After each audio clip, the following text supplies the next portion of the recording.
una promoción que ha tenido la mala suerte de soportar esta pandemia y que no podamos reunirnos presencialmente y lo que es peor, no tener ustedes contacto con el paciente, que es la única manera de poder aprender medicina. Creo yo que nosotros podemos catalogar a los médicos en tres grupos, ¿no? El practicón es aquel que sabe lo que hay que hacer, pero si le preguntan por qué, no sabe. En contraposición está el teórico, en el cual lee hasta la última letra chiquita del libro, pero si no, frente al paciente no sabe qué hacer. Entonces, a ustedes lo que deben hacer es tener un fondo teórico, tienen que leer, leer, leer. Es la única forma, salvo que ustedes también piensen que leer da Alzheimer, y estar al lado del paciente. Es la única manera de que nosotros podamos aprender y hacer una buena medicina. Ya haciendo esta pequeña introducción, vamos a tocar hoy día un tema muy importante que es el análisis de gases arteriales. Desgraciadamente no me han dado un acceso directo al, al Moodle. Estoy recién ya aparezco, alguien está grabando la reunión, de repente es el encargado del curso, cosa que le agradezco. Lo que vamos a hacer es, voy a empezar a exponer mi tema, en algún momento voy a detenerme para hacer algunas aclaraciones si es que la hubiera, y al final podemos, si que hay tiempo, conversar sobre algunas interrogantes o cosas que deseen que agregue. Ahora, lo que ustedes ya saben, pues no hay que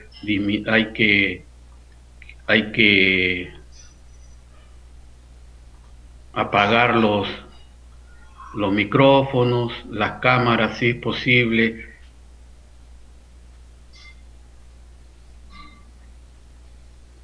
apagarlos, y solamente les pediría que abran cuando haga la pausa.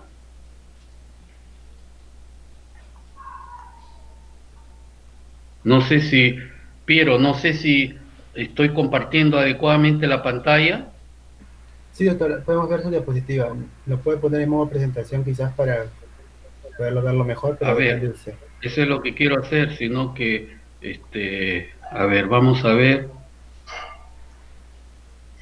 Ahora, ¿está mejor? Sí, lo puedes, a ver, ya, ahora sí, perfecto. Ahí están viendo la pantalla. Sí, sí, doctor. Muy bien, vamos a empezar entonces. En esta primera diapositiva he querido poner las cuatro instituciones en la cual le debo toda mi formación.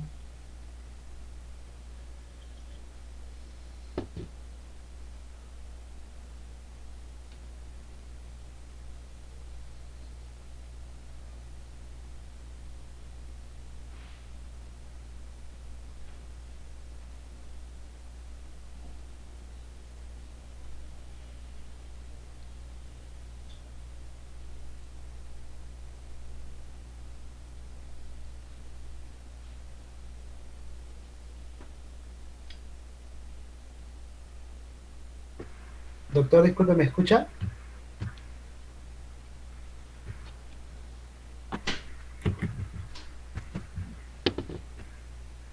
Doctor Pun, ¿se encuentra ahí?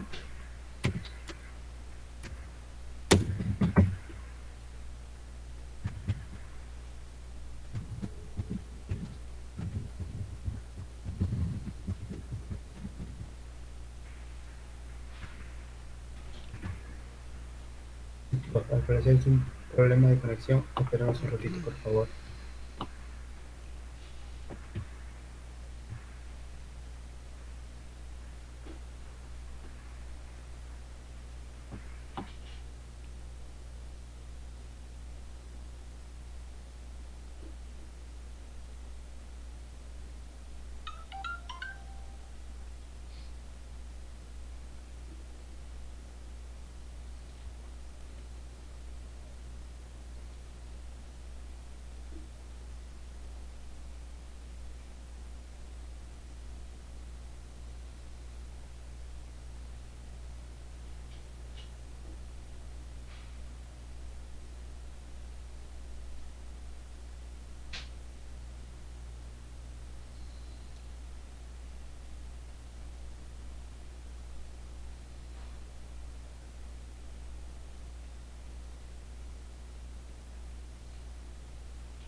Esperemos un momento, chicos, hasta que el doctor pueda arreglar el problema. Y ya si no responden en unos minutos lo llamamos, no se preocupen.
Doctor Pun, disculpe, ¿puede escucharme?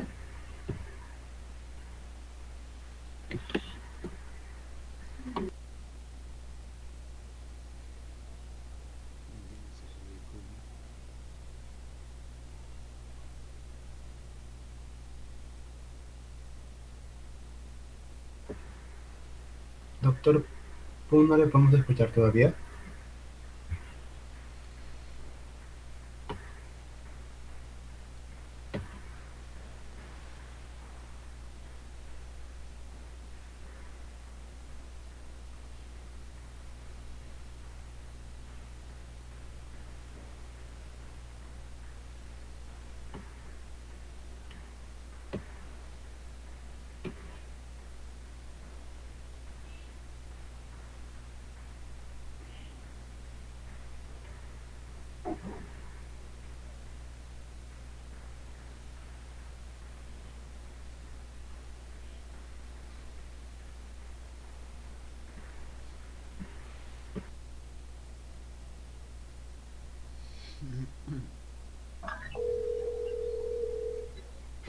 Doctor Pum, bueno, ¿Aló, me escucha? sí, doctor, ahora sí le podemos escuchar. No le podíamos escuchar, Ya, no le habíamos escuchado nada desde que inició ya su vamos, voy a presentación. empezar, no, pido disculpas. No, no se preocupe, doctor.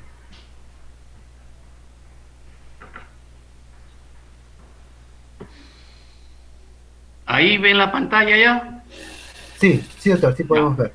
Bueno, empezamos diciendo que vamos a evaluar los gases arteriales.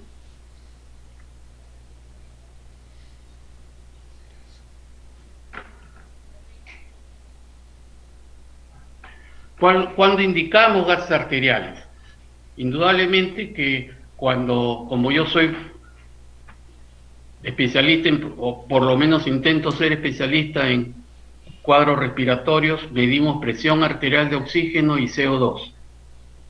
Quienes trabajan más en problemas metabólicos, nefrólogos por ejemplo, endocrinólogos, verán disturbios ácido-básicos. También tenemos que saber nosotros cuándo encontrar problemas ácido-básicos. Cuando damos tratamientos y queremos evaluar la efectividad, podemos pedir gases arteriales en algunos casos. Algunos equipos que generalmente no los tenemos nosotros miden hemoglobinas anormales. Indudablemente que en algunos casos no podemos escoger el sitio de punción que hemos referido. El TDA de modificado lo vamos a ver posteriormente en qué consiste, pero cuando está normal debemos buscar otro sitio de punción. Si es que hay la anatomía o hay infecciones localizadas en la zona de punción, tenemos que escoger otro lugar. Igualmente, si hubiera Raynaud o vasculares periféricas severas, no podemos hacer en el sitio que estamos escogiendo. Una contraindicación absoluta es una trombocitopenia menor a 30.000. Entre 30 a 60.000 es una contraindicación relativa. Puede haber complicaciones, sí, muy infrecuentes. Dolor generalmente es lo que más podemos encontrarnos. Puede haber hematomas si no hacemos una presión adecuada en el sitio de la punción. Indudablemente el sangrado de la arteria. Y en algunos casos, sobre todo si la persona es muy ansiosa, puede haber respuesta vasovagal, incluso con desvanecimiento. Los valores normales van a depender del sitio donde estamos trabajando. Si estamos a nivel del mar, estos son los valores. Hay que recordar que cuando estamos nosotros en altura, y nosotros referimos, o nosotros no todos están de acuerdo que altura tendríamos que hablar en zona de mayor de 1500 metros, podemos encontrar, por ejemplo, en Puno han hecho trabajos donde los valores PaO2 es más o menos 86, algunos trabajos de La Paz hablan de 80, entonces va a depender de la presión barométrica que ustedes ya saben que está disminuida en altura. La presión arterial de oxígeno más o menos 95 más menos 5, la presión del CO2 40 en promedio, un pH 7.4, bicarbonato 24 en promedio, siempre la saturación más del 95%. Y algo que nosotros deberíamos hacer cada vez que hacemos una evaluación de la gasometría es hacer una gradiente alveolar arterial. La gradiente alveolar arterial, vamos a ver después cómo se obtiene, debe estar entre 5 a 15 en valores normales. Lógicamente, yo trabajo más en insuficiencia respiratoria y cuando tomamos gases arteriales nos podemos encontrar con hipoxemia. Recuerden, un valor menor de 90 estaríamos hablando de hipoxemia. Entre 60 y 90 hablamos de hipoxemia. Solo cuando el PO2 es menos de 60, recién podemos hablar de insuficiencia respiratoria. Y dependiendo de la causa, como ustedes van a tener una clase de insuficiencia respiratoria y oxígeno, entonces no voy a tocar mecanismos fisiopatológicos de la insuficiencia respiratoria, pero sí la podemos clasificar en tipo 1, llamada también oxigenatoria, en la cual indudablemente el PO2 es menos de 60. Recuerden, si es más de 60 no hablamos de insuficiencia respiratoria, lógicamente estamos pensando que está respirando aire ambiente, y una presión arterial del CO2 normal o disminuida. La teoría nos habla de que en el tipo 1 la presión arterial del CO2 puede estar normal, pero después vamos a ver más adelante que una insuficiencia tipo 1 con un PO2 o PCO2 de 40 nos estaría hablando ya de retención de CO2, pero en el aspecto teórico nos habla de normal o disminuida, a diferencia de la ventilatoria, en la cual el CO2 sí ya está elevado, más de 50. Y la tipo 3 mixta. ¿Qué cosa es la de tipo 3 o mixta? Es lo mismo que la tipo 2, PO2 menor de 60, PCO2 más de 50. Entonces, ¿por qué han clasificado como un tipo 3? Porque cuando nosotros asistimos a un paciente que empieza tipo 1 y si no se resuelve el cuadro pasa a tipo 2, entonces hablamos mixta. Es decir, hemos testificado que pasa de tipo 1 a tipo 2. Entonces, nuevamente, el AGA nos puede decir que el paciente está hipoxémico. El paciente puede estar en insuficiencia respiratoria, ya hemos hablado, puede ser hipoxémica, hipercápnica o mixta. Y tipo 1 o tipo 2 pueden ser agudas, también conocida como descompensada o crónica compensada. También puede haber un problema crónico que se ha agudizado, es decir, una crónica descompensada. Entonces, fíjense ustedes que cuando más adelante hagamos el análisis de los gases arteriales, tenemos que ver qué tipo de problema respiratorio es y si el problema es compensado o descompensado. Esto va a tener implicancias terapéuticas.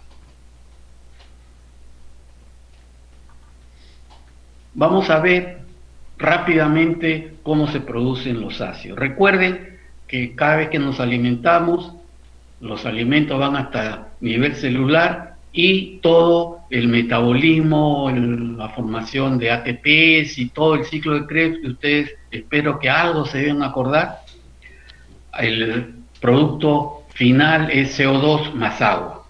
Y entonces el CO2 tiene que ser eliminado.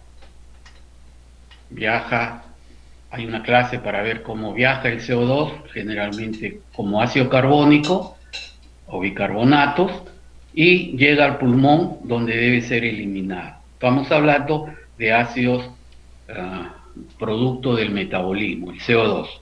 Entonces el pulmón es el encargado de eliminar los ácidos producidos en el metabolismo. Los ácidos, entonces, si no son eliminados, va a alterar. Recuerden ustedes que los valores del pH son muy estrechos, entonces Cualquier alteración hacia arriba o hacia abajo va a traer profundos problemas corporales. Entonces, los ácidos producidos deben ser expirados, excretados o metabolizados.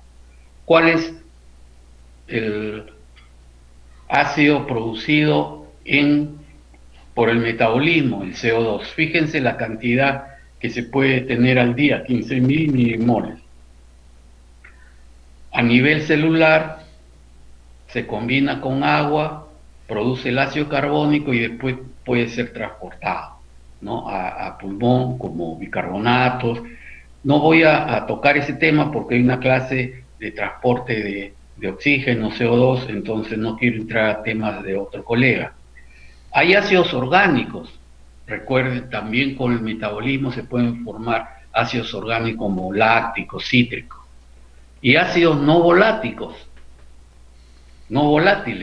producidos por la dieta.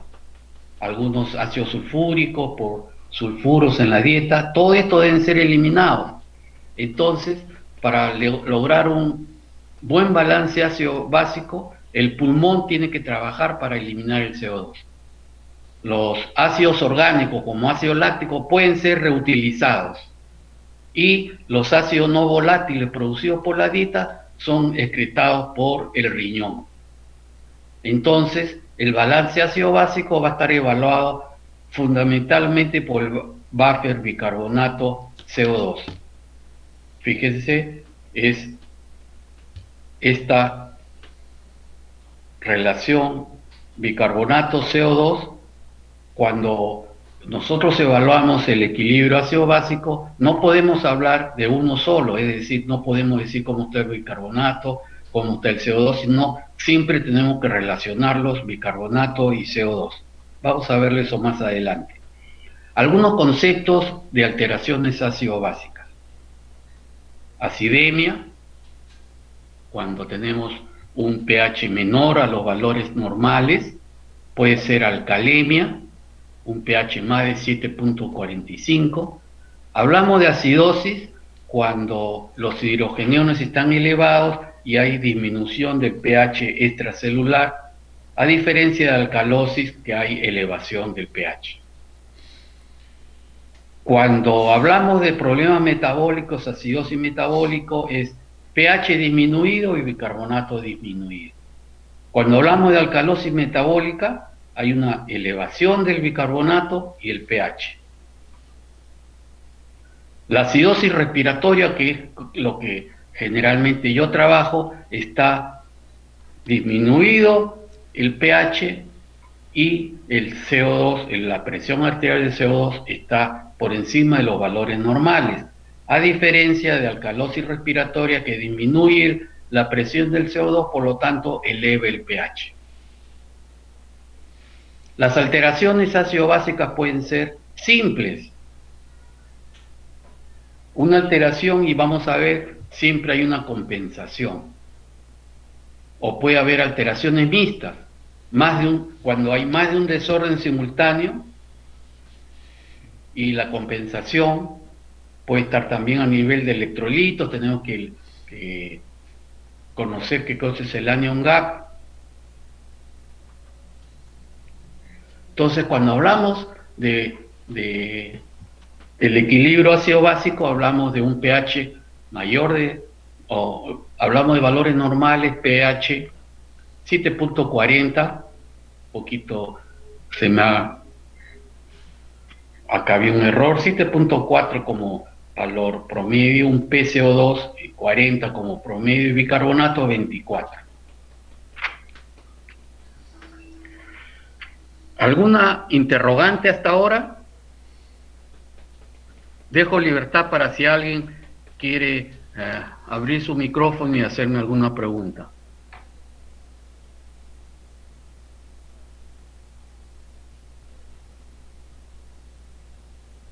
Bueno, o todos lo saben o no quieren preguntar o no me escuchan. Continuaremos.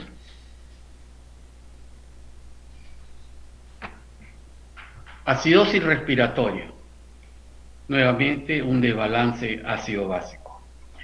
Generalmente se produce hipoventilación alveolar, es decir, haya un problema intrínseco pulmonar o la orden para que trabaje el pulmón está alterada, es decir, fuera del pulmón también puede haber un problema de hipoventilación alveolar y se caracteriza por una hipercapnia. Y lógicamente acidosis tenemos que hablar de una reducción del pH. Nuevamente hay que recordar, puede ser aguda o crónica. Esto nuevamente tiene implicancias para el tratamiento con oxígeno sobre todo, ¿no? Cuando hablamos de insuficiencia respiratoria tenemos que tratar la causa de la insuficiencia respiratoria, pero además la reducción del oxígeno la variación del pH. Entonces, cuánto le damos de oxígeno va a depender si es aguda o crónica. Si es aguda no me preocupo cuánto oxígeno le doy. Si el problema es crónico, sí me preocupa. Si recuerden ustedes que la ventilación pulmonar depende de los niveles del CO2. Si se eleva el CO2, una hipercapnia aumenta la frecuencia, aumenta la ventilación. Si nosotros tenemos en un problema crónico un CO2 elevado, ya no funciona el centro respiratorio. Entonces, lo que comanda es el centro quimioreceptor periférico de la bifurcación de la carótida. Esto es algo simplificado, no es tan así, pero simplificadamente podemos decir lo que está en la bifurcación de la carótida, y este centro quimioreceptor periférico va a ser estimulado por hipoxemia. Entonces, si nosotros damos en un problema crónico, por eso es muy importante ver los crónicos descompensados o crónicos agudos, en los cuales damos mucho oxígeno porque hacemos mala interpretación de los gases arteriales, barremos la hipoxemia y al paciente lo matamos. Entonces hay que tener mucho cuidado cuando evaluamos a nuestro paciente y nosotros vemos si es agudo o crónico. Acá, disculpando las diapositivas en inglés, vemos todas las zonas en las cuales puede producir una hipoventilación. Va desde el centro respiratorio hasta el pulmón, ¿no? A nivel de sistema nervioso periférico, a nivel de músculo respiratorio, la misma pared torácica, vías aéreas altas y lógicamente el pulmón, ¿no? Cuando vemos un problema a nivel del centro respiratorio, ¿no? Cualquier problema que nos produzca un problema a nivel cerebral, va desde uso excesivo de benzodiazepinas, narcóticos, un problema cerebrovascular, el problema de apnea-sueño, el anterior llamado PIGWIC. Acá es el pico, hipoventilación con obesidad, hay hipotermia, ya a nivel de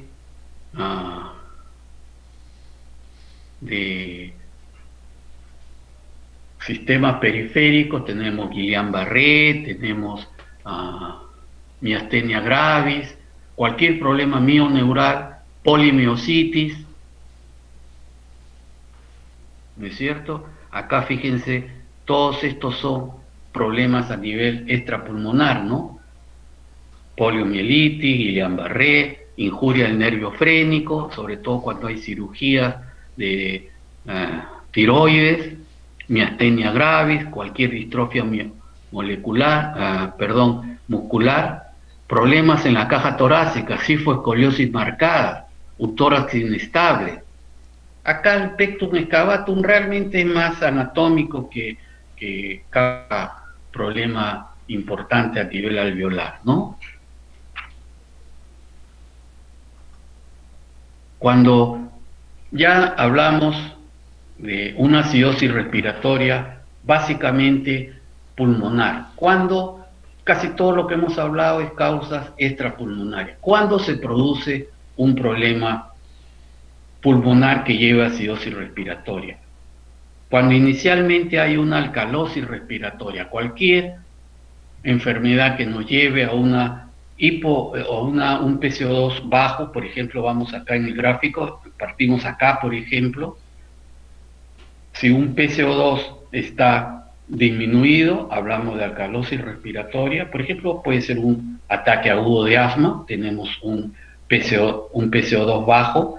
Si el paciente no es adecuadamente controlado, puede entrar a fatiga muscular o puede entrar ya a un problema más difuso que empieza a retener CO2, empieza a elevarse el CO2. Entonces lo que empieza como un problema de hipocapnia acaba con hipercapnia. Entonces acá vendría a ser esto un problema mixto, empieza como tipo 1 y acaba como tipo 2. Y acá fíjense ustedes qué sucede cuando nosotros tenemos un paciente en un ataque, por ejemplo, de asma. Le tomamos gases arteriales y vemos un PCO2 normal. Fíjense ustedes que ya esto, si encuentro un PCO2 normal en un ataque agudo de asma, entonces estoy diciendo que ya está reteniendo CO2. Entonces hay que tener mucho cuidado con los cuadros agudos que tengan un CO2 normal. Esto ya nos está hablando que hay un componente que está haciendo que se eleve el CO2, ¿no? Fíjense ustedes la severidad del cuadro, fatiga muscular. Entonces, causas de acidosis respiratoria son todos extrapulmonares o pulmonares. La alcalosis respiratoria, ya en forma diferente, es cuando hay una hiperventilación alveolar, ¿no? La hiperventilación alveolar es cuando va a producir una hipocapnia, un CO2 menor de los valores normales, incrementando el pH. Nuevamente puede ser aguda o crónica. ¿Cuáles son las causas de una alcalosis respiratoria? Ansiedad es la primera, ¿no es cierto? Si ahorita le digo, le voy a tomar examen, varios de repente entran en alcalosis respiratoria. Bueno, lo más frecuente es pues asma, neumonía, embolia pulmonar. Cualquier distrés respiratorio agudo nos lleva a alcalosis respiratoria. Recuerden, inicialmente puede ser alcalosis respiratoria y si no se da adecuadamente puede llevarnos al efecto contrario, acidosis respiratoria. Antes de entrar a una visión rápida de problemas metabólicos, ¿alguna pregunta?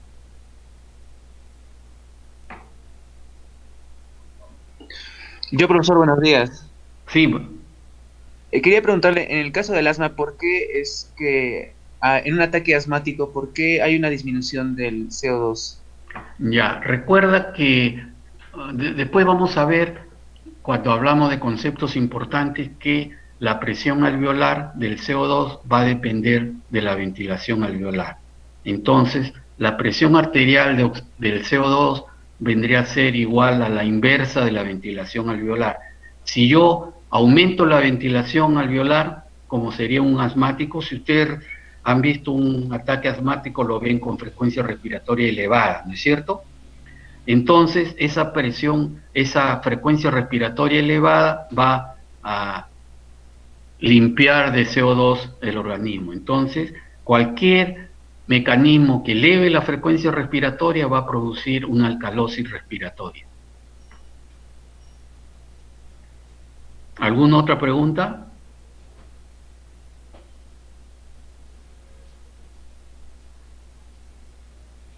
Muy bien, entonces continuamos ya con problemas metabólicos. Voy a tocar solamente tangencialmente estos problemas porque ustedes van a tener más adelante cuando lleven nefrología, o creo que hay un capítulo de metabolismo en el cual van a tocar muy bien acidosis metabólica.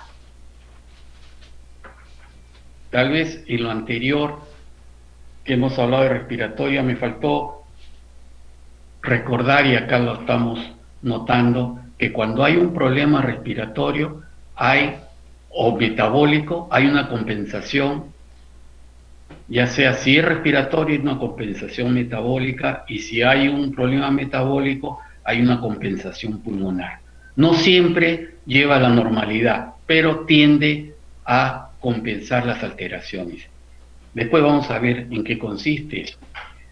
La acidosis metabólica, lógicamente, tiene que estar un pH por debajo de los valores normales, y lo que va a haber es un bicarbonato bajo.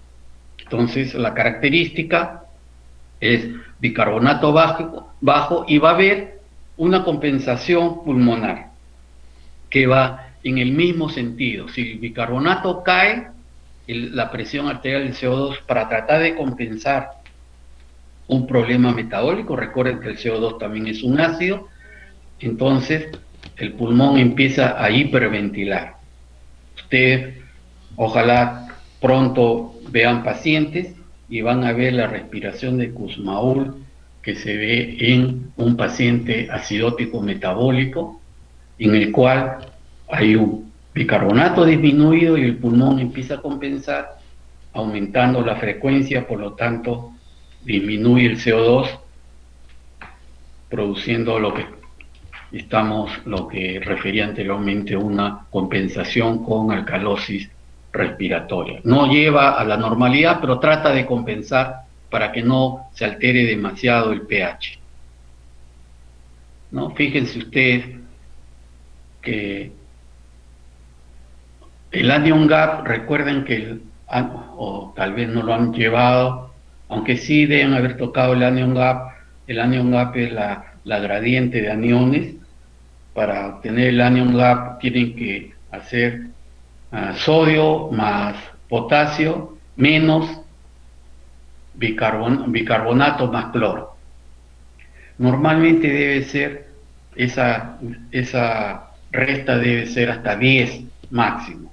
Si es más de 10, hablamos de un anion gap elevado, y tenemos que pensar que hay ácidos orgánicos aumentados, ¿no? Eso generalmente se va a ver en diabetes, un coma diabético, por ejemplo. Hay ácido láctico elevado, todo lo que es cetoácido, fíjense ustedes, el diabético, el alcohol, ¿no? Si es que hay si ingerimos, espero que no, metanol, ¿no?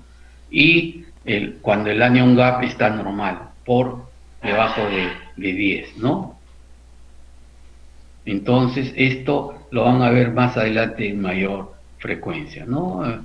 La acidosis puede ser por pérdida de bicarbonatos, es decir, por ejemplo en diarrea, ¿no? A propósito, ¿alguien me puede decir cuando el paciente vomita está en acidosis metabólica? ¿Qué dice Piero?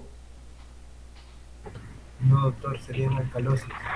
Claro, porque pierde ácido clorhídrico, ¿no es cierto? Entonces, algunas veces por error, en anteriores promociones, me han dicho que vómitos es causal de acidosis metabólica, pero acuérdense que es diarrea, no vómitos. O la excreción renal está disminuido por problemas renales. Entonces, acidosis metabólica vamos a verla en problemas renales, en problemas diabéticos, por ejemplo. A diferencia de alcalosis metabólica, fíjense, un pH elevado, un bicarbonato incrementado, y lo que va a haber es una compensación que va en el mismo sentido, es decir, el pulmón empieza a hipoventilar, aumentando el CO2. Entonces, eso tenemos que nosotros evaluarlo, si la compensación es adecuada, inadecuada, excesiva, etcétera. Después vamos a ver cuando tratemos de interpretar los gases arteriales, ¿no? Igual, lo que hemos hablado, la pérdida de ácido clorhídrico en los vómitos, o hay una pérdida renal, un problema de exceso de mineralocorticoides, ¿no? Y esto de acá ya no se ve tan frecuentemente. Antes Ustedes pues creo que no, ni habían nacido cuando todavía no había la bomba de protones o lo que se da para úlcera, gastritis, y lo que se daba era leche con alcalinos, ¿no? Hidróxido de aluminio, etcétera, y podía producirse lo que se llamaba el síndrome alcalino calcio, o se decía síndrome leche álcalis, era por excesiva ingesta de alcalinos. Ahora ya no se ve porque no utilizamos esa combinación para problemas gástricos. Entonces lo que hemos hablado es de que cuando hay un desorden respiratorio o metabólico, para tratar el organismo, para tratar de compensar el pH, acciona mecanismos compensatorios, ¿no? Hay que recordar que el pH no es pensar en bicarbonato, no es pensar en CO2 aisladamente, sino el radio de bicarbonato CO2. Esto es lo que va a determinar el pH. Entonces ya hemos dicho, la compensación puede ser respiratoria o renal. ¿Qué pasa cuando el bicarbonato está alterado? Es decir, hay un problema metabólico. El CO2 se mueve en la misma dirección. Es decir, se reduce el bicarbonato, se reduce CO2 en forma compensatoria. Aumenta el bicarbonato, aumenta el CO2. La compensación respiratoria, como digo, amortigua, no normaliza.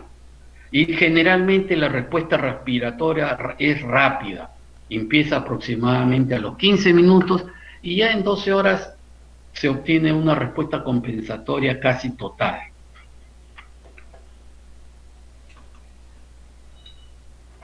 Ahora, ¿qué sucede cuando el problema es a nivel respiratorio? Igual el bicarbonato se moviliza en la misma dirección. Aumenta el CO2, aumenta el bicarbonato. Son mecanismos compensatorios. Pero fíjense ustedes, recuerden, el bicarbonato, inmediatamente ustedes dicen, ¿quién maneja el bicarbonato? El riñón. ¿Cuánto tiempo se demora en actuar el riñón? Empieza a los 3 días aproximadamente, si no es hasta el 5.º día que la respuesta es del riñón. Por lo tanto, es una respuesta tardía. Y lo que inmediatamente funcionan son otros bufferes, por ejemplo la hemoglobina, pero es un pobre amortiguador. Por lo tanto, el incremento de bicarbonato es muy lento inicialmente, ¿no?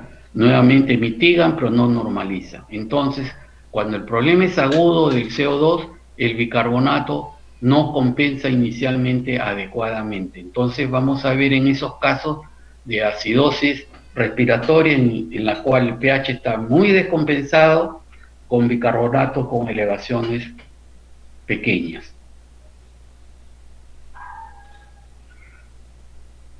Entonces, ¿cuál es la respuesta de la acidosis metabólica?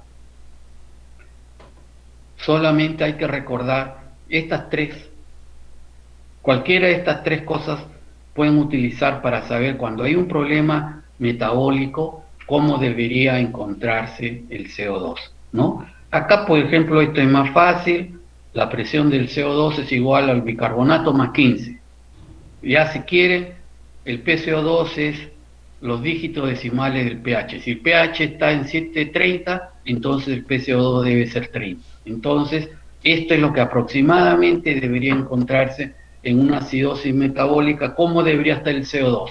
Si no hay una respuesta adecuada, es decir, el CO2 no hay adecuada compensación, nosotros debemos decir que sospechamos un problema respiratorio intrínseco o neurológico que está llevando a que no exista una respuesta compensatoria adecuada respiratoria. Entonces, recuerden que el PCO2 debería estar, en cualquiera de estos ustedes toman y lo fijan para poder saber cuánto deberían esperar que esté el CO2 cuando hay una alteración metabólica. Y la respuesta a la alcalosis metabólica es hipoventilar. En todo caso, acá ustedes pueden recordar que el CO2 debería estar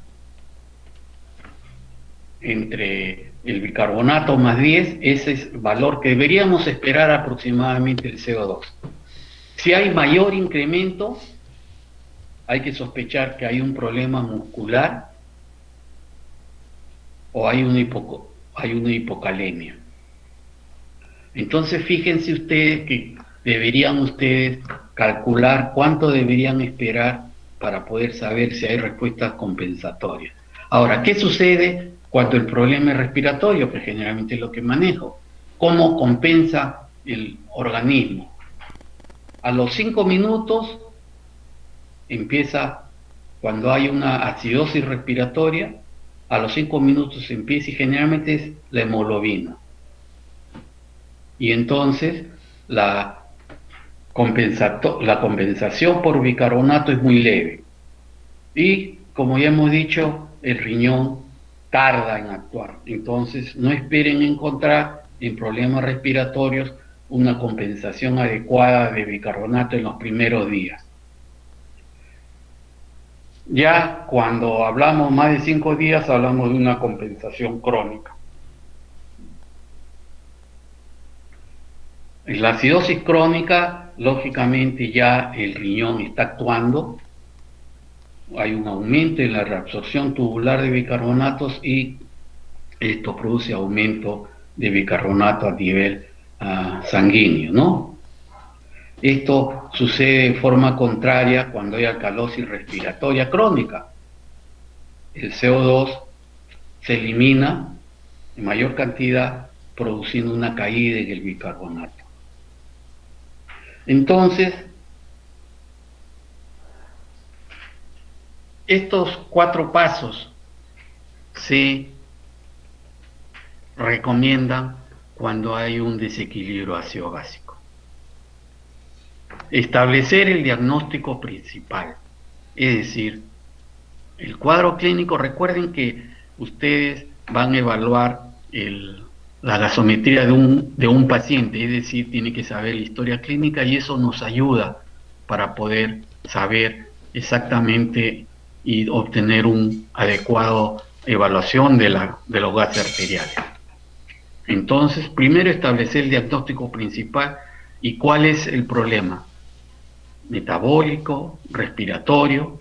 Si el pH es normal, hay que sospechar que la alteración es mixta. Recuerde que tiende el pH a la normalidad, pero no es normal. Por lo tanto, si lo veo normal, debo sospechar que hay problema respiratorio y metabólico. Hay que evaluar la compensación. Nuevamente, si la compensación es inadecuada, hay que sospechar alteración mixta. Si el problema es metabólico, deberíamos obtener el puente o la diferencia de aniones y eso nos ayuda a interpretar la alteración. Y finalmente todo nos lleva a establecer el diagnóstico clínico. Entonces estos son los pasos que se recomiendan cuando hay una alteración ácido-básica. Muy bien.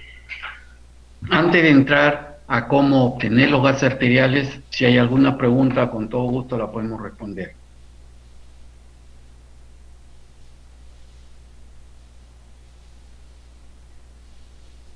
Igual, si voy demasiado rápido, que alguien me lo haga saber o repetimos o disminuimos la velocidad de la exposición. Bueno, como no hay preguntas, siempre me han dicho que como no hay preguntas es porque lo saben todo o no han entendido nada. Espero que sea porque saben ustedes adecuadamente desequilibrio ácido básico. Bueno, vamos ahora a hablar de cómo deberían ustedes hacer o cómo deberían tomar los gases arteriales.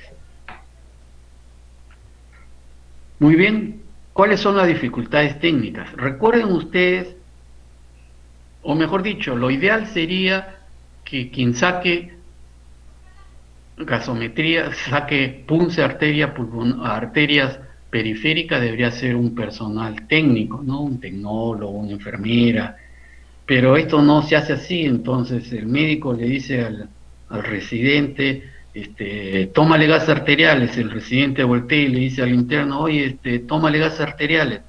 El interno voltea y le dice al alumno, oye, sácale gases arteriales. El alumno voltea y ya no encuentra a nadie. Entonces, ustedes deben tratar de ver cómo se hace una gasometría arterial en YouTube.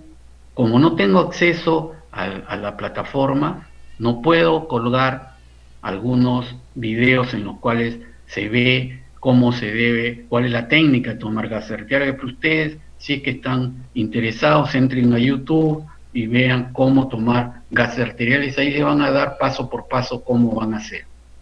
Muy bien. ¿Cuáles son las dificultades técnicas? Que el pulso no es identificable, ¿no es cierto?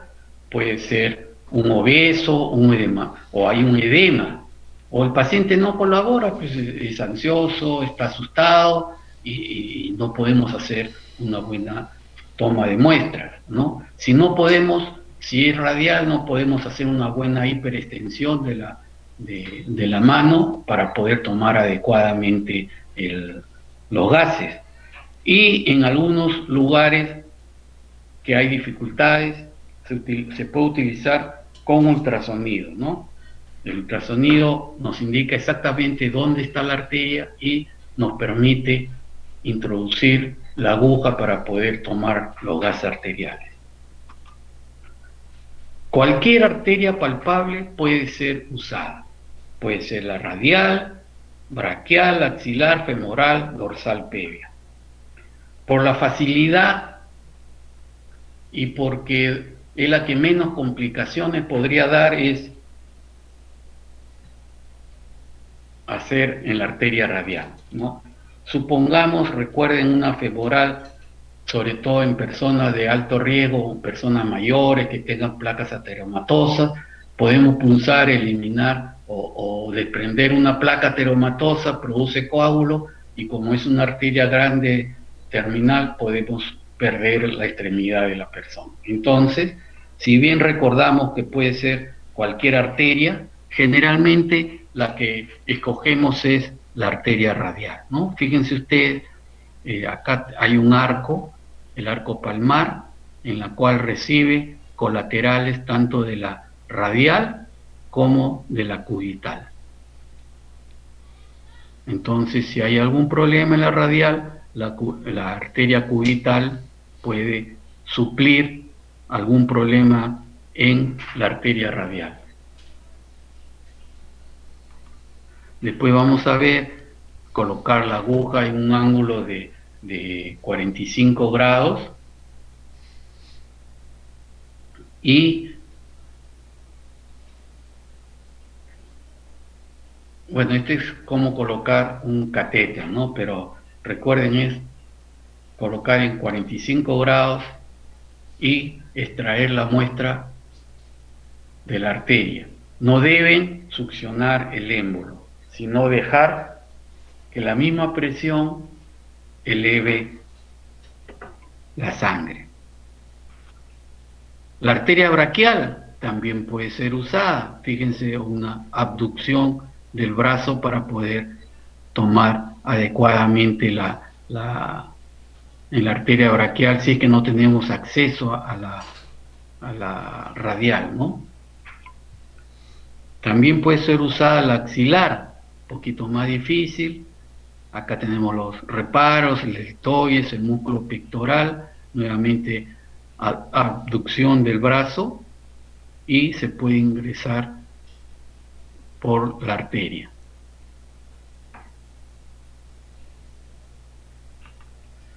La arteria grande, que es la femoral, pero fíjense que está muy cerca la vena, a veces puede haber error y se punza la vena. Y también recuerden el problema de que puede desprender placas ateromatosas, sobre todo en personas muy mayores. Y poco usado, la dorsal pedia. Acá también, si hay algún problema en la dorsal pedia, hay otras arterias como la tarsal que puede suplir la dorsal pedia, pero es muy poco usada la dorsal pedia, ¿no? Entonces, cuando nosotros usamos, sobre todo en la radial, menos en la pedia, pues poco usada, tenemos que ver si hay una adecuada circulación colateral. ¿Qué pasa si tomamos la dorsal y producimos un trombo y hay una isquemia distal? La cubital actúa adecuadamente y no hay problema en la mano. Pero ¿qué pasa si también la cubital está alterada? Se pierde la mano porque ya no hay circulación, ¿no es cierto? Entonces hay que identificar la circulación colateral, sobre todo en el paciente de alto riesgo, personas muy mayores que tengan problemas vasculares, porque vamos a ver el test de Allen no se hace casi en nadie, mejor dicho, en nadie, pero se debe hacer sobre todo en las personas de alto riesgo para evitar cualquier complicación posterior. Si encontramos alteración en alguna arteria, tenemos que buscar un sitio alterno, buscar la otra, el otro brazo, o ir a la femoral, por ejemplo, ¿no? Entonces lo que se hace es el test de Allen modificado. ¿En qué consiste? Elevar la mano, hacer puño, más o menos 30 segundos. Y esto, luego de los 30 segundos, ocluir la arteria radial y cubital, ¿no es cierto? Identifican ustedes la arteria radial y cubital de cada paciente y la obstruyen, la bloquean y bajamos la mano, ocluimos la arteria, hay que elevarla primero, después la bajamos, ocluimos las ambas arterias y abrimos la mano. Ahí vamos a ver un blanqueamiento de la palma, no hay circulación porque lo tenemos obstruido arteria radial y cubital. Liberamos la arteria cubital y si en menos de 6 segundos nuevamente retoma su color rosado, decimos que no hay problema de circulación colateral, que la arteria cubital está buena. Acá dice 5, pero 6 segundos debe ser tomado.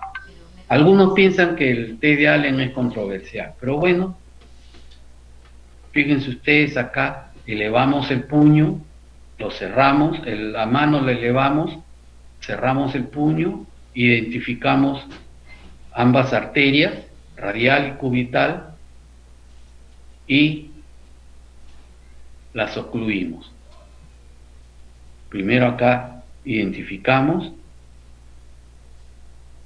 hacemos que abra la mano, se blanquea y después liberamos la cubital y vemos si en 6 segundos se vuelve nuevamente rosado. Como repito, es un test que casi nunca lo veo que lo hagan. Luego hablamos del equipamiento. Generalmente nosotros tenemos ya kits de sangre arterial, ¿no? Tenemos la jeringa, tenemos gasas, tenemos una bolsa para enviar para llevar la aguja, ¿no? Lógicamente esparadrapo. ¿Qué sucede si nosotros trabajamos en un sitio en el cual no hay, que ustedes pueden tener en cualquier centro que no es un hospital grande, un hospital 4 o tal vez 3? Cualquier jeringa lo que tiene que hacer es heparinizar, o sea, toman aproximadamente unos 2 centímetros cúbicos de heparina y lo que hacen es con el émbolo subirlo y bajarlo y expulsar la mayor parte de la heparina, dejar algo en la aguja nada más, y lo que hacemos es lubricar las paredes de la jeringa con heparina. Y tenemos que tener el cuidado de, al tomar la muestra arterial, ver que no haya burbujas. Si hubiera burbujas, eliminar. Si no tenemos el equipo Fíjense ustedes que acá hay la aguja que tiene una tapa que se coloca para tapar y no entre aire. Si ustedes no tienen estos equipos, la jeringa heparinizada lo que hacen es buscar una tapita de un frasco de penicilina, por ejemplo, y obstruir la aguja con la tapa.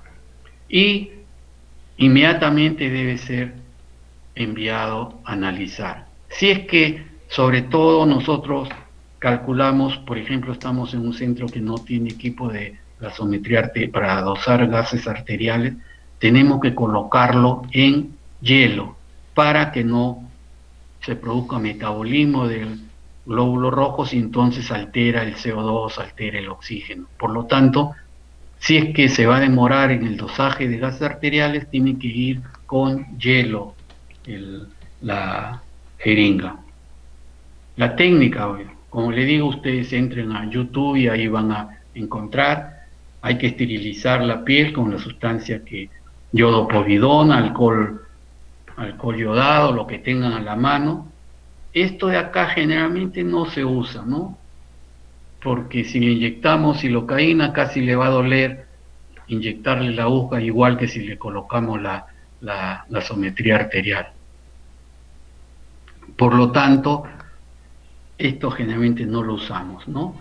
Insertar la aguja 30, 45 grados, si es femoral 90 grados, no succionar, recuerden, basta 2-3 centímetros cúbicos para enviar la muestra. Y esto es importantísimo, presionar luego de la punción. Si no, va a haber hematomas importantes. Por lo tanto, hay que mantener presionado. Lógicamente, si no van a estar ustedes por los 5 minutos, entonces lo que se hace es colocar la gasa y con mucho cuidado colocarle un esparadrapo a presión para que no exista fuga de aire y expulsar el aire si es que no han tenido una buena técnica de extracción, hay que expulsar el aire. Acá están, fíjense, ¿no? Arteria radial, identifican la arteria radial y fíjense ustedes, ángulo entre 30 a 45 grados y dejar que la sangre fluya sin manipular el émbolo y tener lista ya la gasa para presionar adecuadamente. Y a 90 grados si es que hacemos la arteria femoral, si es que estamos en una situación muy crítica y queremos tratar de un acceso rápido, de repente podemos usar la arteria femoral. Muy bien. Hasta ahí.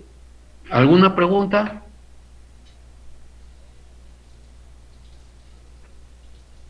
Sí, doctor, yo tengo una consulta. ¿Sí? En el caso del AGA Norpin, ¿De qué? No te he escuchado, ¿cómo dices?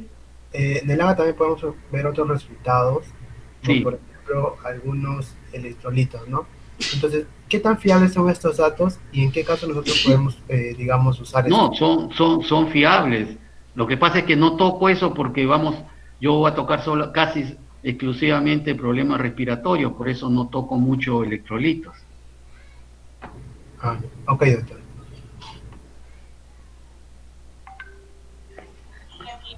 Doctor, buenos días. ¿Cómo podemos, luego que nos dan los resultados, cómo podemos ver que si es que fue tomado, o sea, no fue una arteria lo que hemos punzado, sino una vena? ¿Cómo podemos identificar esa Bueno, parte? van a haber pues valores del pH y arterial que no está de acuerdo a lo que ustedes esperan. Pero recuerden ustedes que la vena no va a fluir sola. El problema de tomar una muestra no arterial es cuando succionamos, cuando vemos que no sale y nosotros queremos succionar y recién sale, entonces ya sabemos que eso es vena. Entonces en el momento de la toma de muestra ya sabemos si el problema es arterial o venoso.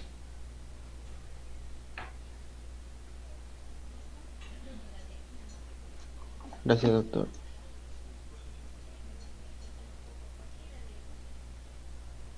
Muy bien.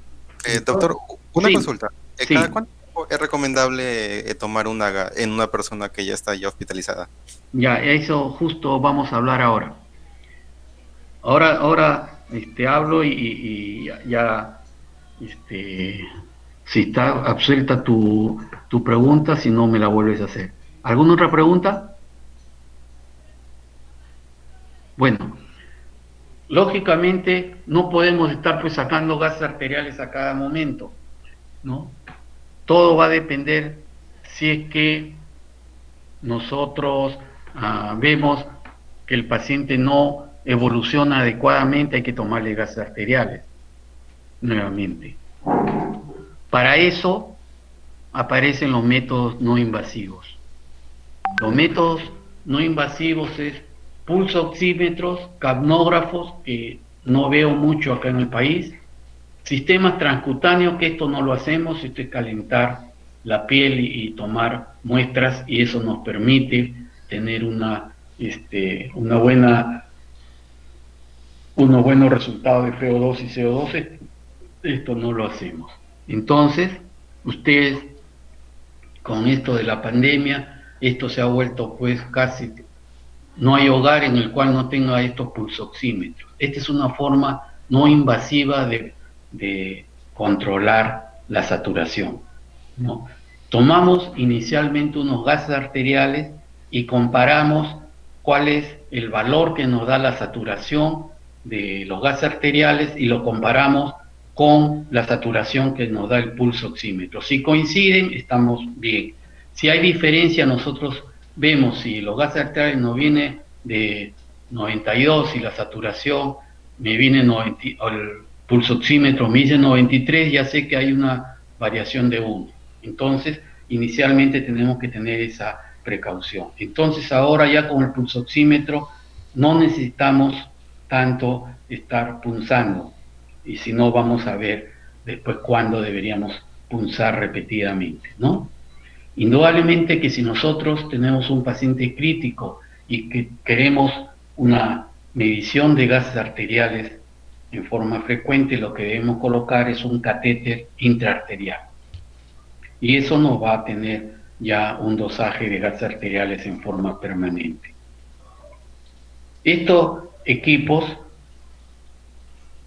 nos miden la saturación periférica del oxígeno. Es una evaluación continua, lo podemos hacer en el momento que queramos. Ahora hablamos que la saturación de oxígeno sería el quinto signo vital. Recuerden, temperatura, presión arterial, frecuencia cardíaca, frecuencia respiratoria, son los 4 signos vitales. Ahora se habla de que la saturación debería ser el quinto signo vital.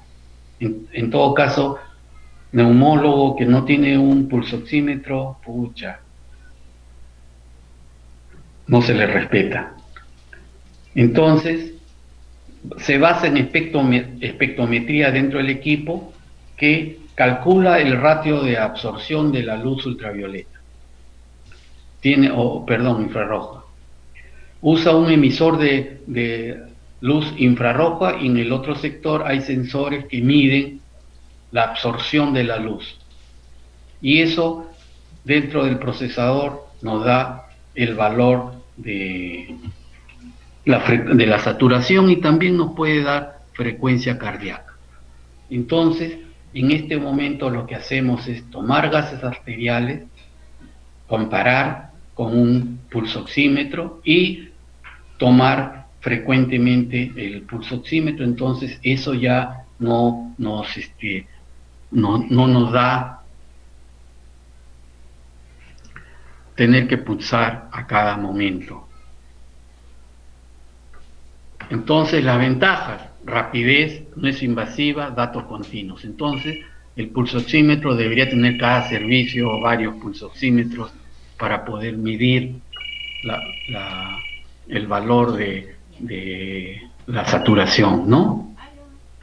¿Cuál es la desventaja del uso de pulsoxímetros? No mide presión de oxígeno, ¿no?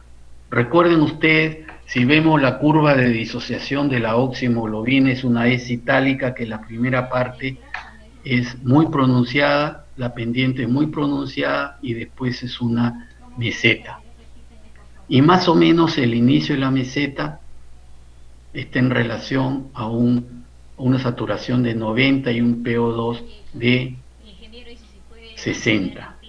Entonces nosotros podemos tener una saturación, por decir, de 91, pero tenemos una hipoxemia severa.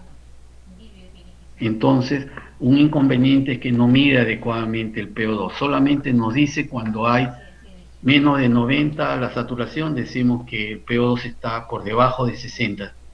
Entonces decimos ahí hay insuficiencia respiratoria. Y lo principal, no mide CO2.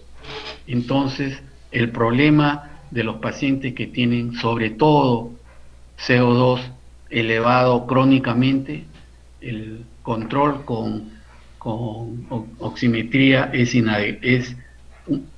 no es completamente adecuado. Ahí sí nosotros deberíamos pedir tal vez a la hora una nueva gases arteriales y de ahí ir evaluando cómo va el CO2. Hay que recordar que la carboxihemoglobina, puede haber carboxihemoglobina, es decir, o methemoglobinemia, que es el fumador, por ejemplo. Puede haber carboxihemoglobina, una intoxicación por monóxido de carbono, y la saturación puede ser normal, porque ahí no discrimina entre hemoglobina oxidada y carboxihemoglobina. Entonces, estos son los inconvenientes de usar pulsoxímetro. Pero el principal es que no mide CO2, entonces tener cuidado, como digo, tal vez a la hora tomar una y después cada cierto tiempo rotando la extremidad que se está usando para ver cómo va la evolución del CO2. Pero en forma estricta no podemos decir tal hora, sino de acuerdo a cómo va la evolución clínica del paciente. La capnografía mide el CO2 expirado, ¿no? Realmente requieren cosas que no está a la mano de la mayor parte de hospitales, por no decir ninguno.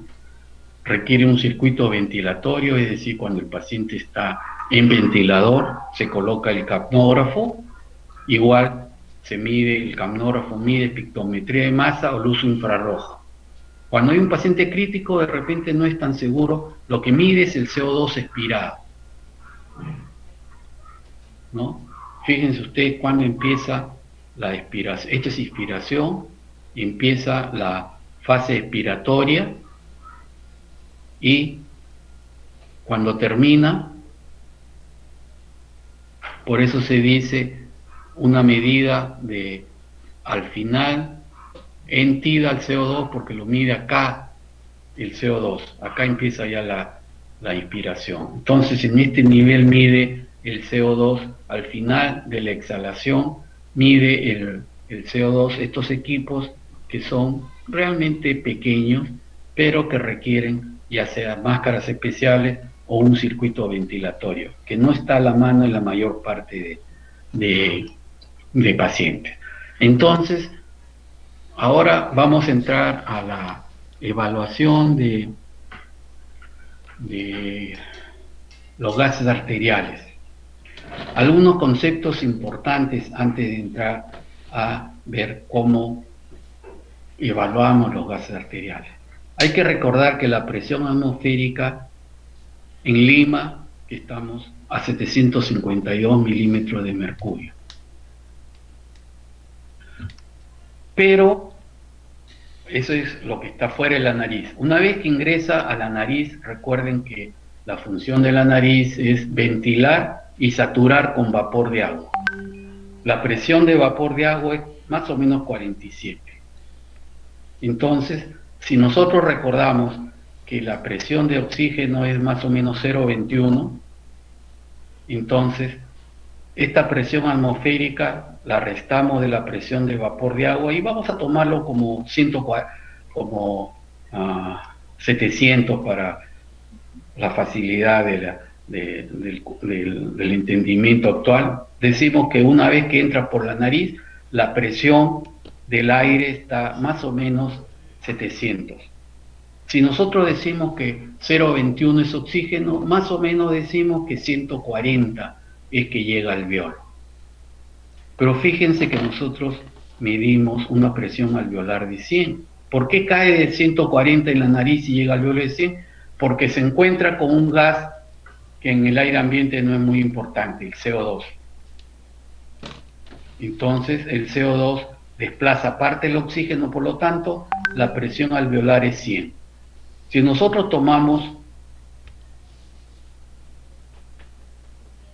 presión arterial periférica, la presión de oxígeno en arteria periférica, que es lo que nos está tocando, vemos que es 95. Por lo tanto, hay un gradiente alveolo arterial normal, que ya hemos visto que puede ser entre 5 a 10, algunos dicen hasta 15. ¿Por qué existe la gradiente alveolo arterial? Recuerden ustedes que la circulación a nivel pulmonar depende de la circulación de la arteria pulmonar, que es la que va a producir el intercambio gaseoso, y la circulación de la arteria bronquial, que depende de las intercostales, es decir, circulación sistémica, en la cual va a irrigar el parénquima pulmonar.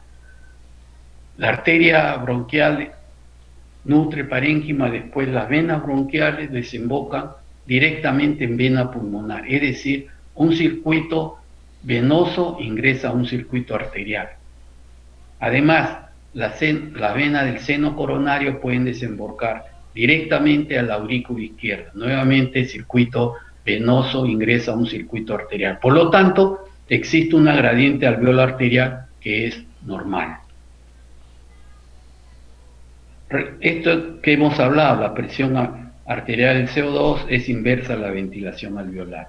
Si yo aumento ventilación, disminuyo CO2. Si yo disminuyo ventilación, aumento el CO2. Entonces va en sentido inverso. Entonces, y el pH nuevamente va a depender de bicarbonato y CO2, no en forma independiente. Nuevamente acá reiteramos los valores normales que ya hemos hablado: 7.4, 40, 24, 95, saturación, y la gradiente 5 a 10 hasta 15. Estos son los valores normales. Muy bien. Siempre recuerden que los valores de gases arteriales no pueden ser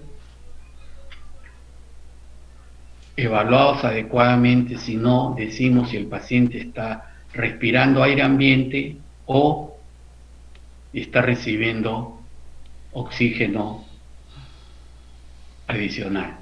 Hay que colocar siempre la fracción inspirada de oxígeno, 0,21 o 0 tanto, de acuerdo a la cantidad de oxígeno que está recibiendo, ¿no es cierto? Entonces, estos son los valores. Faltaría acá exceso de base, saturación, electrolitos, etcétera, ¿no? CO2 total. Pero estos son los básicos que debemos recordar. Como yo trabajo el problema respiratorio, lo primero que me preocupa es: ¿tiene o no tiene insuficiencia respiratoria? Es la primera pregunta que me hago. ¿Existe insuficiencia respiratoria? Entonces la tengo que ver en la presión de oxígeno. ¿Cómo está la presión de oxígeno? Si está menos de 60 o existe una gradiente elevada. Recuerden nuevamente que ideal sería ser gradiente. Muy bien, entonces vamos a ver cómo se obtiene la gradiente alveolo arterial de oxígeno. La gradiente alveolo arterial de oxígeno necesita saber cuánto es la presión arterial de oxígeno y cuánto es la presión alveolar. La presión arterial de oxígeno la tomamos con la gasometría arterial, ¿no es cierto? Entonces tenemos que hallar cuál es la presión del aire alveolar. La ecuación simplificada del aire alveolar dice que la presión arterial de oxígeno, acá había un error, es fracción inspirada.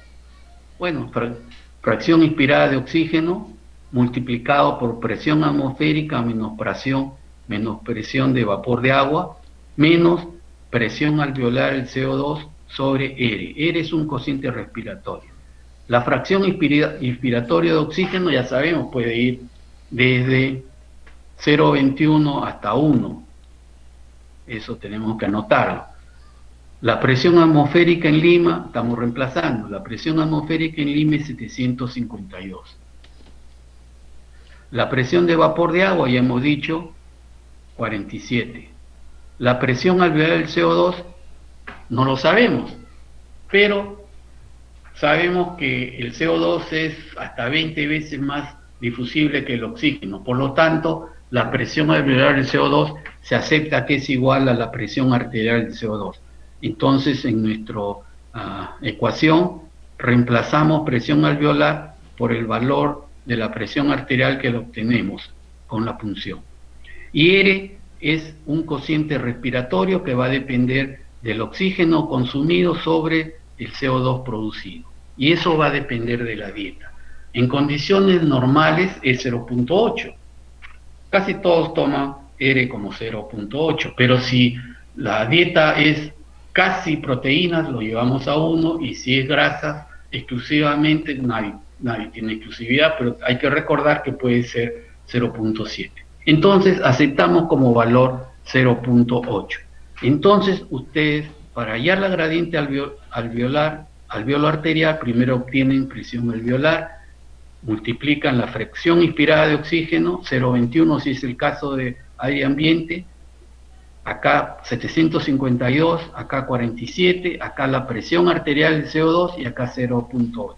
Obtienen el resultado y si es más de 15, ustedes dicen existe gradiente alveolo arterial elevada. Por lo tanto, si es que acá nosotros vemos una presión arterial de oxígeno mayor de 60, pero no sabemos que está recibiendo oxígeno suplementario, podemos tener un cálculo errado, una evaluación errada de los gases arteriales, ¿no es cierto? Entonces tenemos que, y si es que recibe oxígeno suplementario, ya este valor no puede ser tomado sino la gradiente alveolo arterial. La segunda pregunta que me hago es, ¿qué tipo de insuficiencia estamos? ¿No es cierto? Esto me fijo en PO2 y PCO2. La de tipo 1, la hipoxémica, es cuando existe el oxígeno menor de 60 milímetros de mercurio. En algunos textos pueden encontrar kilopascal, ¿no es cierto? Ustedes lo que tienen que hacer es multiplicar los kilopascales por 7.5 y le va a dar los milímetros de mercurio. Y el CO2 menor a 40, ¿no? La teoría le va a decir igual a 40, mantengan ustedes, si vienen el examen, que esto puede ser normal, para el tipo 1, pero recuerden que un tipo 1 con PCO2 normal, estoy hablando de que ya está reteniendo CO2. En cambio, la ventilatoria, siempre PO2 es menos de 60 y ya la presión arterial del CO2 está por encima de 50 torr o 50 milímetros de mercurio. Y la mixta, como ya hemos hablado, si nosotros hemos visto que la de tipo 1 pasa a tipo 2. Entonces, mi primera pregunta es si es que hay insuficiencia respiratoria, después la segunda, si, ¿qué tipo es? Ahora, sigo con mi análisis y veo, ¿hay desequilibrio ácido básico? Lo veo en el pH, lógicamente. Entonces hablamos de acidemia o alcalemia.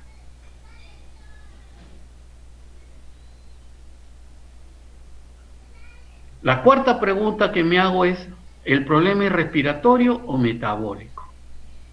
pH, bicarbonato. También acá tal vez ha habido un error, no pH, pues ya sabemos que está alterado. Lo veo en el bicarbonato y el CO2. Entonces, vemos si los valores de bicarbonato y los valores del CO2. Acá hay un error, pero la disculpa del caso, acá es cómo se ha variado el CO2. Si el problema es CO2, digo respiratorio. Si el problema es bicarbonato, digo metabólico. Lógicamente va a haber compensación, ya sea respiratoria o compensación metabólica, o puede haber problemas mixtos. Acá un recordar es, disculpen un momentito.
¿Aló? ¿Me escucharon? Doctor, sí, nos dijo que le esperemos un momento, pero después se le fue la conexión. ¿Qué? No, nada has hecho de eso. ¿Perdón? A ver, regresaremos de nuevo. No sé qué pasa con este equipo. Bueno, a ver. Sí, se quedó en el cuarto paso. Nos está explicando sobre... Ya, Ujú. vamos a ver un ratito, ¿ya?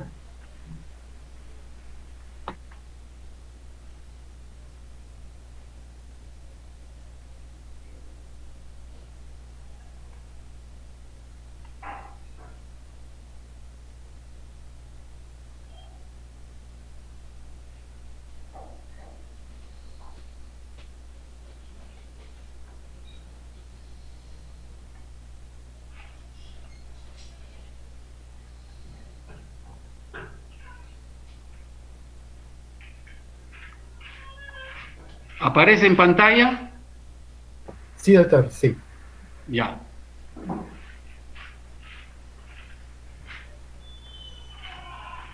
El tercer paso era un pH, si existe o no desequilibrio ácido básico, y hemos hablado que lo tienen que ver en el pH. 7.4 menos o más para hablar de acidosis o alcalemia.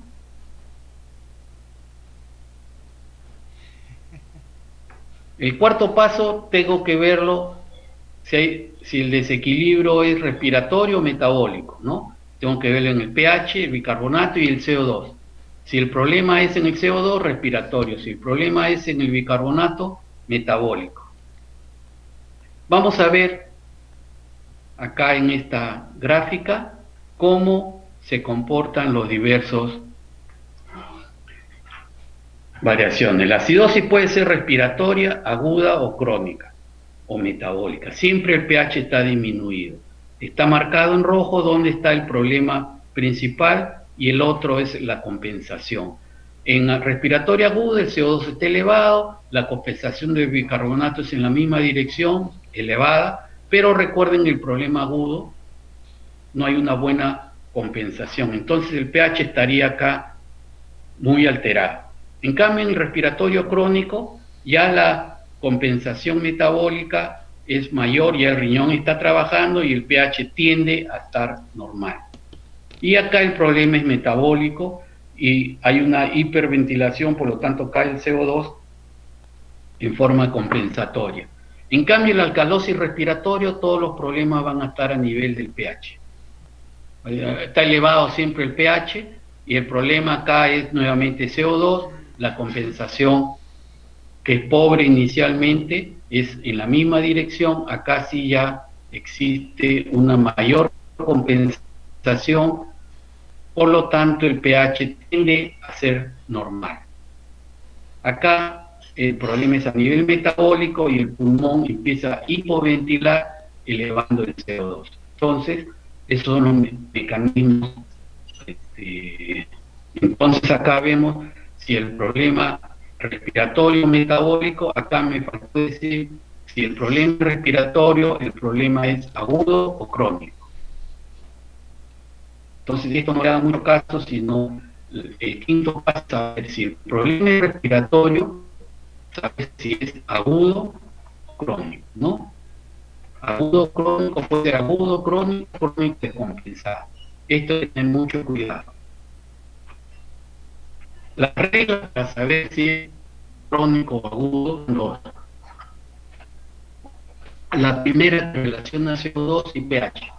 Será agudo si por cada uno que eleva o disminuye el CO2, el pH va en sentido inverso, disminuye o aumenta 0.0.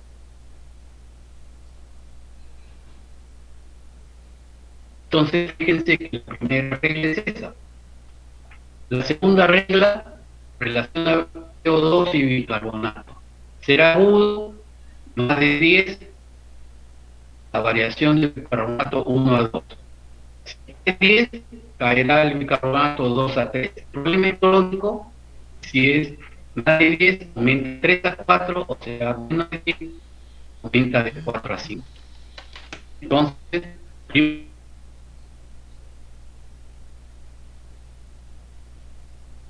segundo, si es que el problema es si es tipo de insuficiencia respiratoria. La 3 es ver si hay desequilibrio básico.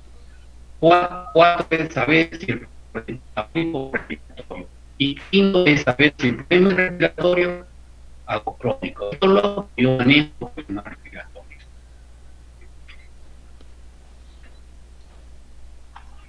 Básicamente, esa sería mi exposición.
Sí, dime, ¿qué te parece?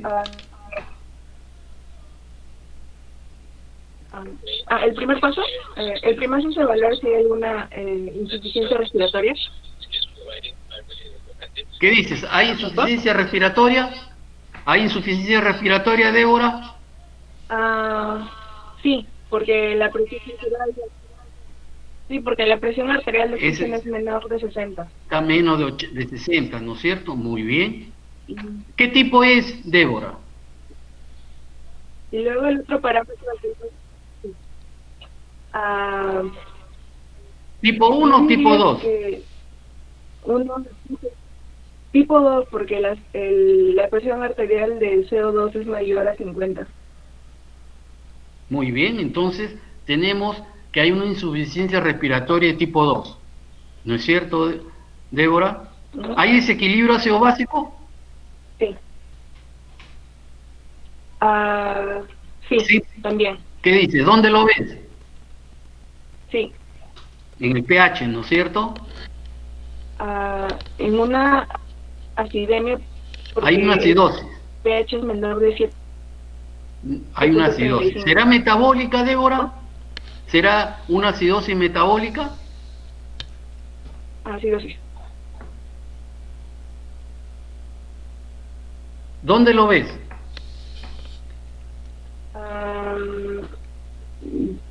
Para ser Creo que metabólica, es ¿dónde una lo vería? respiratoria. En el bicarbonato. Creo que es ¿No una es cierto? respiratoria, doctor. Por eso te digo, ¿es metabólica? Sí, ajá. Es metabólica. Pero recuerda que No. acidosis metabólica significa bicarbonato menos de 24. No. Entonces no es metabólica. Entonces veo el CO2. Ok. ¿Cómo está el CO2?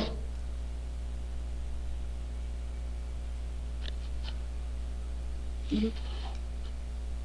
El CO2 está elevado, ¿no es cierto? Alto. Entonces yo digo, es una acidosis respiratoria. Porque el CO2 está alto. Claro, y el bicarbonato está elevado también como compensación. Entonces ya tengo insuficiencia respiratoria de tipo 2 con acidosis respiratoria. Me falta decir si el problema es agudo o crónico.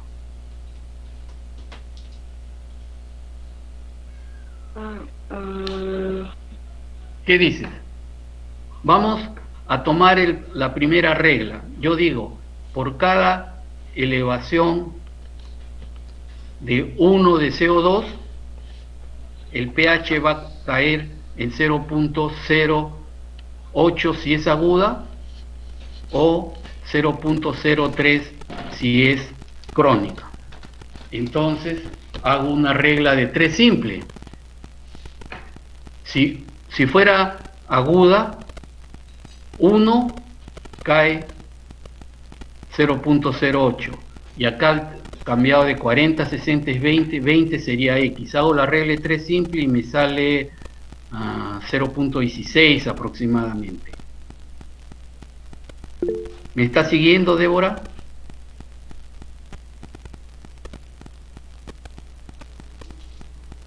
¿Aló? Débora, ¿me está siguiendo?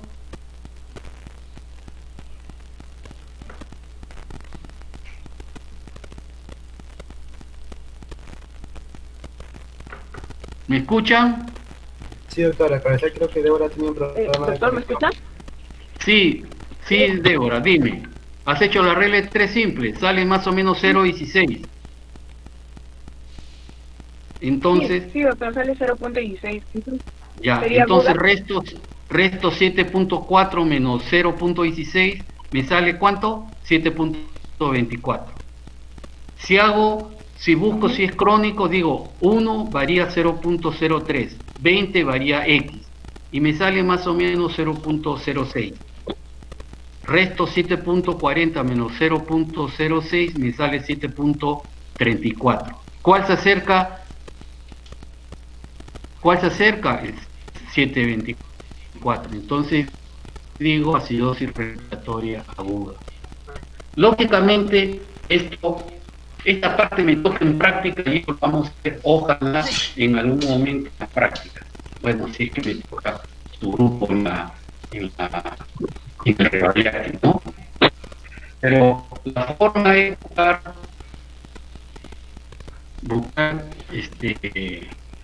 primero relacionar CO2 y pH. Para saber si es agudo o crónico. ¿Qué te parece, Freddy? Freddy Cawi.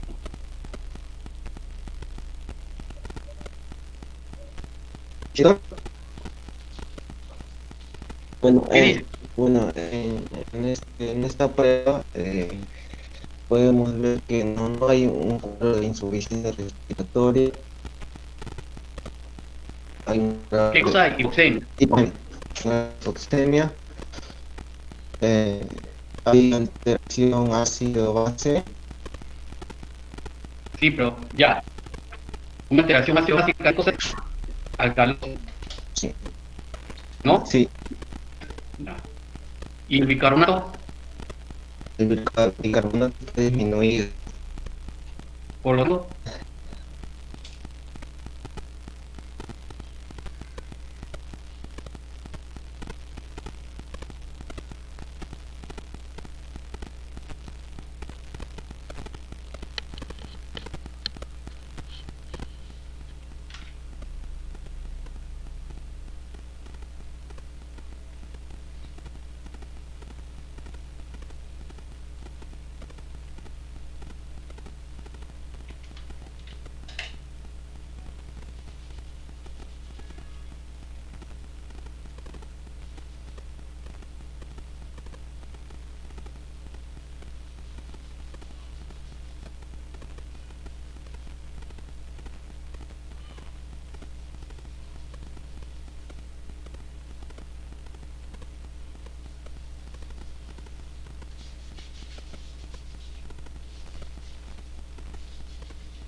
de que la conexión se ha ido y no hemos podido hacer más ejercicios, que es lo más importante.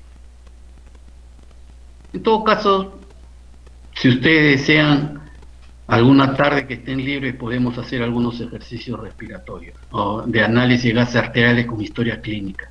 Eso ya depende de ustedes, voluntario, me avisan con tiempo porque tengo que programar mis consultas de acuerdo a si es que voy a tomar alguna clase adicional. Entonces, el compromiso es, si ustedes desean, por intermedio de su delegado, nos podemos poner de acuerdo en algún momento. Bueno, espero que pueda ser de utilidad el tema. Si es que hay alguna duda, ya no tenemos mucho tiempo, lo hacen a mi correo y les puedo contestar.